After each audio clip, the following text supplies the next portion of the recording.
السلام علیکم دوستو، آج کی ہماری اس ویڈیو کا ٹاپک تقدیر اللہ پر ہونے والا ہے، یعنی تقدیر اللہ کیا ہے آپ کو اس ویڈیو میں تفصیل سے بتانے جا رہا ہوں۔ ویڈیو امیزنگ ہے، ویڈیو کو اینڈ تک ضرور دیکھیے گا۔ ٹائم ضائع کرے بغیر ویڈیو کو سٹارٹ کرتے ہیں۔ بسم اللہ الرحمن الرحیم۔ قدر اور تقدیر کے معنی ہیں اندازہ اور پیمانہ، یا کسی چیز کو اندازے اور پیمانے کے مطابق بنا دینا۔ انہی پیمانوں کو قواعد و ضوابط یا قوانین کہا جاتا ہے۔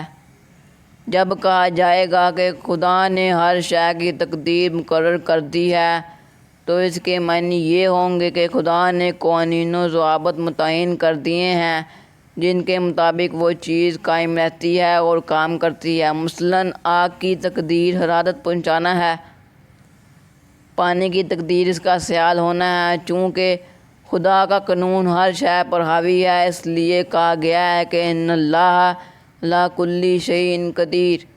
خدا کی قدرت کے معنی یہ ہیں کہ اس کا قانون ہر شے پر حاوی ہے اور کوئی شے متعلقہ قانون کے دائرے سے باہر نہیں جا سکتی۔ جب خدا نے یہ قوانین متعین کر دیے تو ہر شے ان قوانین کے مطابق عمل کرتی رہتی ہے۔ اشیاء کائنات ان قوانین کے مطابق زندگی بسر کرنے پر مجبور ہیں، البتہ انسان کا ہر عمل، حتیٰ کہ اس کے دل میں گزرنے والا خیال بھی، خدا کے مقرر کردہ قانون کے مطابق نتیجہ پیدا کرتا ہے۔ ان نتائج کو بدلنے پر انسان کا اختیار ہے۔ انسان کی قسمت یا تقدیر پہلے سے لکھی ہوئی نہیں ہوتی، یہ اپنی تقدیر خود اپنے ہاتھوں سے لکھتا ہے، یعنی جس قسم کے اعمال وہ اس دنیا میں کرتا ہے ویسا ہی وہ انسان بن جاتا ہے۔